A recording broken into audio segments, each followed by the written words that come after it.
मधुबन के बाबा, मधुबन के बाबा मुरली वाले, आपका क्या कहना,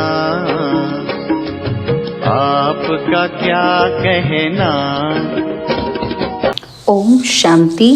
आज 4 सितंबर 2025 के साकार मधुर महावाक्य हैं। आज मीठे मीठे बाप दादा बोले, मीठे बच्चे, संगम पर तुम्हें प्यार का सागर बाप प्यार का ही वर्षा देते हैं, इसलिए तुम सबको प्यार दो, गुस्सा मत करो। बाबा ने कहा, मीठे बच्चे, संगम पर तुम्हें प्यार का सागर बाप प्यार का ही वर्षा देते हैं, इसलिए तुम सबको प्यार दो, गुस्सा मत करो।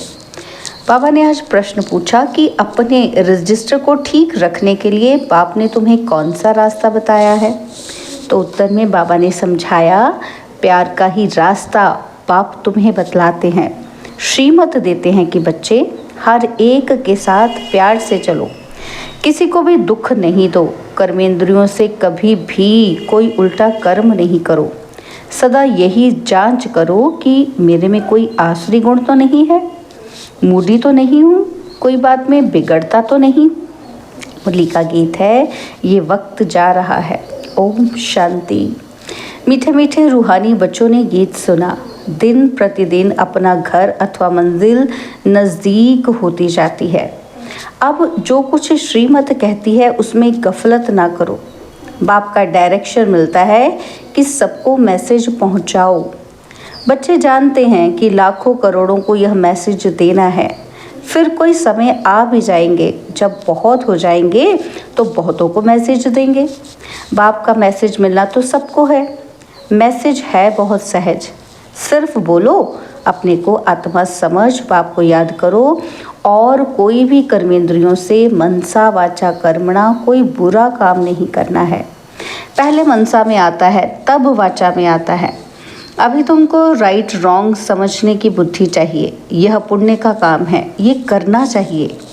दिल में संकल्प आता है कि गुस्सा करें। अब बुद्धि तो मिली है कि अगर गुस्सा करेंगे तो पाप बन जाएगा।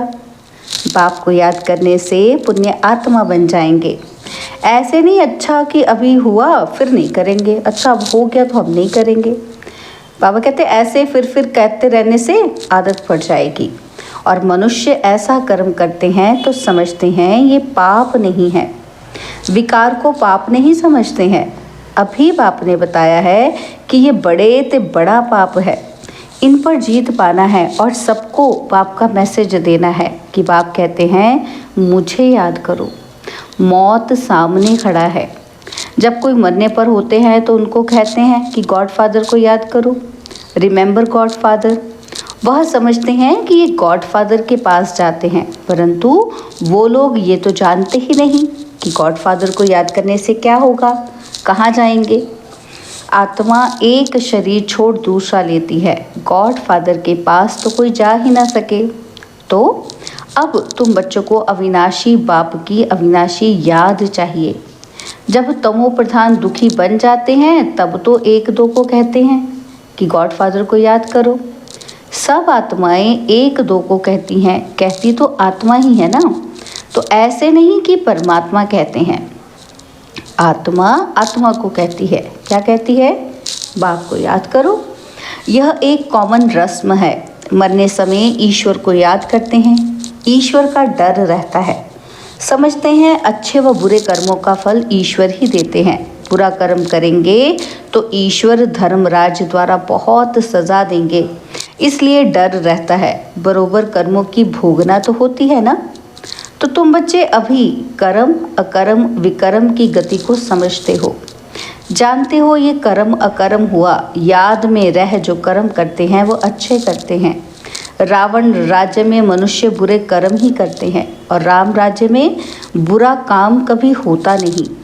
अब श्रीमत तो मिलती रहती है, कहीं बुलावा होता है कि ये करना चाहिए व नहीं करना चाहिए। हर बात में पूछते रहो। समझो कोई पुलिस की नौकरी करते हैं तो उन्हें भी कहा जाता है, क्या कहते हैं बाबा उनको, कि तुम पहले प्यार से समझाओ, सच्ची ना करे तो बाद में मार। प्यार से समझाने से हाथ आ सकते हैं, परंतु उस प्यार में भी योग बल भरा हुआ होगा तो उस प्यार की ताकत से कोई को भी समझाने से समझेंगे। ये तो जैसे ईश्वर समझाते हैं, क्या समझेंगे कि जैसे भगवान नहीं समझाया है हमें। तुम ईश्वर के बच्चे योगी हो ना, और तुम्हारे में भी ईश्वरीय ताकत है। ईश्वर प्यार का सागर है, उनमें ताकत है ना, सबको वर्षा देते हैं। तुम जानते हो स्वर्ग में प्यार बहुत होता है। अभी तुम प्यार का पूरा वर्षा ले रहे हो। लेते लेते नंबरवार पुरुषार्थ करते करते प्यारे बन जाएंगे। बाप कहते हैं किसी को भी दुख नहीं देना है, नहीं तो दुखी होकर मरेंगे। बाप प्यार का रास्ता बताते हैं। मनसा में आने से वह शक्ल में भी आ जाता है। कर्मेंद्रियों से कर लिया तो रजिस्टर खराब हो जाएगा। देवताओं की चाल चलन का गायन करते हैं ना, इसलिए बाबा कहते हैं देवताओं के पुजारियों को समझाओ। वह महिमा गाते हैं। क्या महिमा गाते हैं कि आप सर्वगुण संपन्न 16 कला संपूर्ण हो, और अपनी चाल चलन भी सुनाते हैं। तो उनको समझाओ कि तुम ऐसे थे, अब नहीं हो, फिर होंगे ज़रूर। तुमको ऐसा देवता बनना है तो अपनी चाल ऐसी रखो तो तुम ये बन जाएंगे। अपनी जांच करनी है कि हम संपूर्ण निर्विकारी हैं, हमारे में कोई आसुरी गुण तो नहीं है, कोई बात में बिगड़ता तो नहीं हूँ, मूडी तो नहीं बनता हूँ। ये सब कुछ चेकिंग करनी है अपनी। बाबा कहते हैं अनेक बार तुमने पुरुषार्थ किया है। बाप कहते हैं तुमको ऐसा बनना है, और बनाने वाला भी हाजिर है। कहते हैं ना कि कल्प कल्प तुमको ऐसा बनाता हूँ।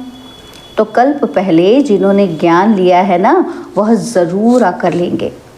पुरुषार्थ भी कराया जाता है और बेफिक्र भी रहते हैं। ड्रामा की नूंद ही ऐसी है। कोई कहते हैं ड्रामा में नूंद होगी तो ज़रूर करेंगे। अच्छा चार्ट होगा तो ड्रामा कराएगा। समझा जाता है उनकी तकदीर में नहीं है। पहले पहले भी एक ऐसे बिगड़ा था, तकदीर में नहीं था, बोला ड्रामा में होगा तो ड्रामा हमको पुरुषार्थ कराएगा, बस छोड़ दिया।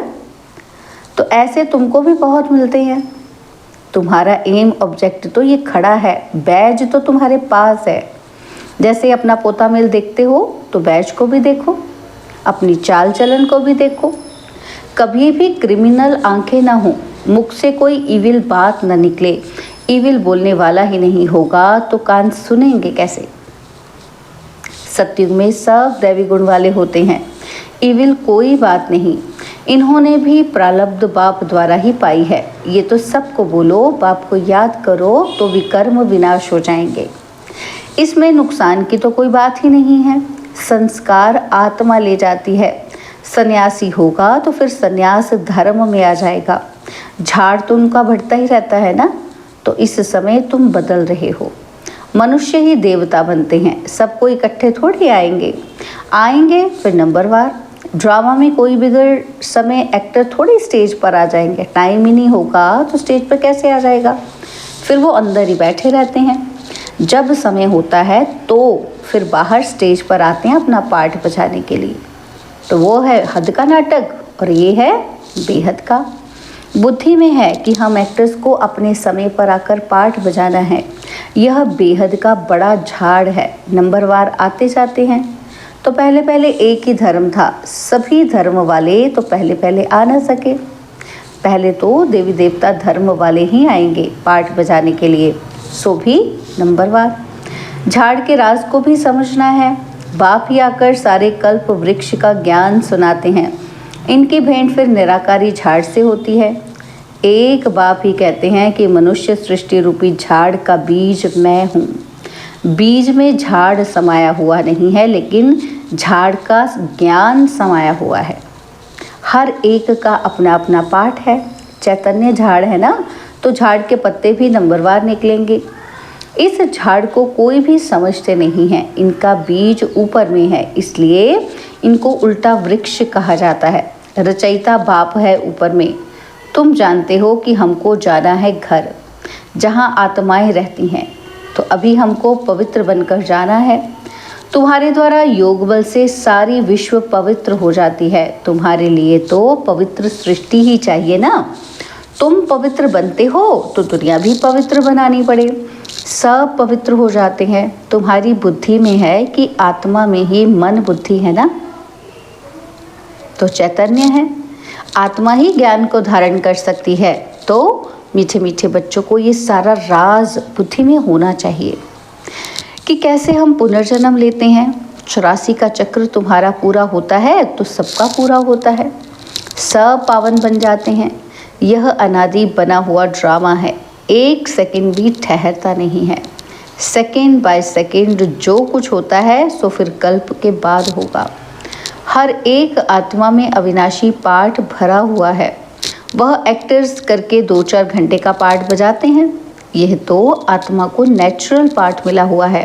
तो बच्चों को कितनी खुशी होनी चाहिए। अतीन्द्रिय सुख अभी संगम का ही गाया हुआ है। बाप आते हैं 21 जन्मों के लिए, हम सदा सुखी बनते हैं। खुशी की बात है ना। जो अच्छी रीति समझते और समझाते हैं वह सर्विस पर लगे रहते हैं। कोई बच्चे खुद ही अगर क्रोधी हैं तो दूसरे में भी प्रविष्टता हो जाती है। ताली 2 हाथ की बजती है, वहाँ ऐसे नहीं होता। यहाँ तुम बच्चों को शिक्षा मिलती है कि कोई क्रोध करे तो तुम उन पर फूल चढ़ाओ, प्यार से समझाओ। यह भी एक भूत है, बहुत नुकसान कर देंगे। क्रोध कभी नहीं करना चाहिए। सिखलाने वाले में तो क्रोध बिल्कुल ही नहीं होना चाहिए। नंबरवार पुरुषार्थ करते रहते हैं। किसी का तीव्र पुरुषार्थ होता है तो किसी का ठंडा। ठंडे पुरुषार्थ वाले ज़रूर अपनी बदनामी करेंगे। कोई में क्रोध है तो जहाँ जाते हैं वहाँ से निकाल देते हैं। कोई भी बदचलन वाले रह नहीं सकते। इम्तिहान जब पूरा होगा तो सबको पता पड़ेगा कौन कौन क्या बनते हैं। सब साक्षात्कार होगा। जो जैसा काम करते हैं उनकी ऐसी महिमा होती है। तुम बच्चे ड्रामा के आदि मध्य अंत को जानते हो। तुम सब अंतर्यामी हो।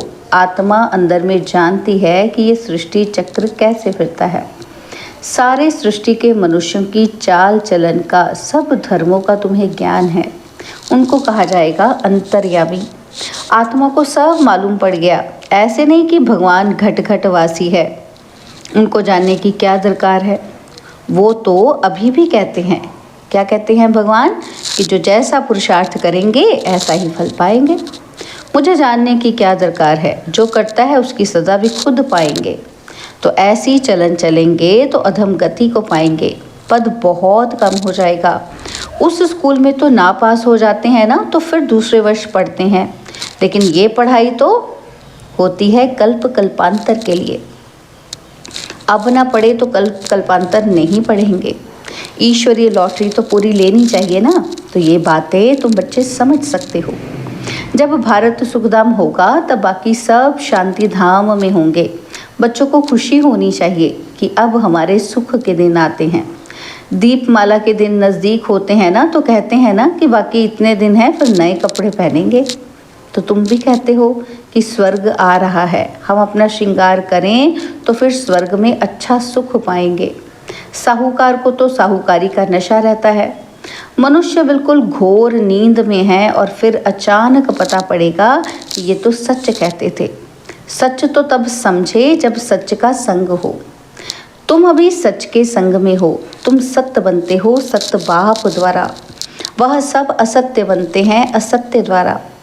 अभी कॉन्ट्रास्ट भी छपा रहे हैं कि भगवान क्या कहते हैं और मनुष्य क्या कहते हैं। मैगजीन में भी डाल सकते हो कि आखिर इन विजय तो तुम्हारी ही है। जिन्होंने कल्प पहले पद पाया है वो ज़रूर पाएंगे। ये सर्टन है, पक्का है। वहाँ अकाले मृत्यु होता ही नहीं, आयु भी बड़ी होती है। जब पवित्रता थी तो आयु बड़ी थी। पतित पावन परमात्मा बाप है तो ज़रूर उसने ही पावन बनाया होगा। श्री कृष्ण की बात शोभती नहीं। पुरुषोत्तम संगम युग पर श्री कृष्ण फिर कहाँ से आएगा। वही फीचर्स वाला मनुष्य तो फिर होता ही नहीं। 84 जन्म, 84 फीचर्स, 84 एक्टिविटी, ये बना बनाया खेल है, उसमें फ़र्क नहीं पड़ सकता। ड्रामा कैसा वंडरफुल बना हुआ है। आत्मा छोटी बिंदी है, उसमें अनादि पाठ भरा हुआ है। इसको कुदरत कहा जाता है। मनुष्य सुनकर वंडर खाएंगे, परंतु पहले तो ये पैगाम देना है कि बाप को याद करो। वही पतित पावन है, सर्व का सद्गति दाता है। सतयुग में दुख की बात होती ही नहीं और कलयुग में कितना दुख है, परंतु ये बातें समझने वाले नंबरवार हैं। बाप तो रोज समझाते रहते हैं। तुम बच्चे जानते हो कि शिव बाबा आया हुआ है हमको पढ़ाने और फिर साथ ले जाएंगे। साथ में रहने वालों से भी बांधेलियाँ ज़्यादा याद करती हैं, वह ऊंच पद पा सकती हैं, ये भी समझ की बात है ना। तो बाबा की याद में बहुत तड़पती हैं। बाप कहते हैं बच्चे याद की यात्रा में रहो, दैवी गुण भी धारण करो तो बंधन कटते जाएंगे, पाप का घड़ा खत्म हो जाएगा। अच्छा, मीठे मीठे सिखिलदे बच्चों प्रति माता पिता बाप दादा का याद प्यार और गुड मॉर्निंग। रूहानी बाप की रूहानी बच्चों को नमस्ते। हम रूहानी बच्चों की रूहानी बाप दादाजी को दिलवा जान सिकवा प्रेम से नमस्ते। ओम शांति। प्यारे बाबा, मीठे बाबा, मेरे बाबा, शुक्रिया बाबा, शुक्रिया बाबा, शुक्रिया।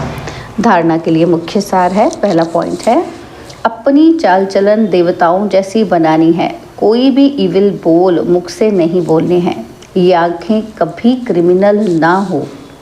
और सेकंड पॉइंट है क्रोध का भूत बहुत नुकसान करता है। ताली दो हाथ से बजती है, इसलिए कोई क्रोध करे तो किनारा कर लेना है, उन्हें प्यार से समझाना है।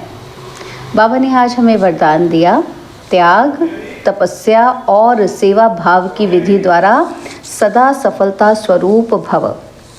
त्याग तपस्या और सेवा भाव की विधि द्वारा सदा सफलता स्वरूप भव।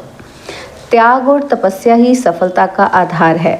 त्याग की भावना वाले ही सच्चे सेवाधारी बन सकते हैं। त्याग से ही स्वयं का और दूसरों का भाग्य बनता है और दृढ़ संकल्प करना यही तपस्या है। तो त्याग तपस्या और सेवा भाव से अनेक हद के भाव समाप्त हो जाते हैं, संगठन शक्तिशाली बनता है। एक ने कहा, दूसरे ने किया, कभी भी तू मैं तेरा ना आए तो सफलता स्वरूप निर्विघ्न बन जाएंगे। स्लोगन है संकल्प द्वारा भी किसी को दुख ना देना, यही संपूर्ण अहिंसा है। संकल्प द्वारा भी किसी को दुख ना देना, यही संपूर्ण अहिंसा है। बाबा के व्यक्त इशारे, अब लगन की अग्नि को प्रज्वलित कर योग को ज्वाला रूप बनाओ। तो इसके लिए बाबा ने कहा, योग को ज्वाला रूप बनाने के लिए सेकंड में बिंदी स्वरूप बन मन बुद्धि को एकाग्र करने का अभ्यास बार बार करो। स्टॉप कहा और सेकंड में व्यर्थ देह भान से मन बुद्धि एकाग्र हो जाए। ऐसी कंट्रोलिंग पावर सारे दिन में यूज़ करो। पावरफुल ब्रेक द्वारा मन बुद्धि को कंट्रोल करो। जहाँ मन बुद्धि को लगाना चाहो वहाँ सेकंड में लग जाए। अच्छा, ओम शांति।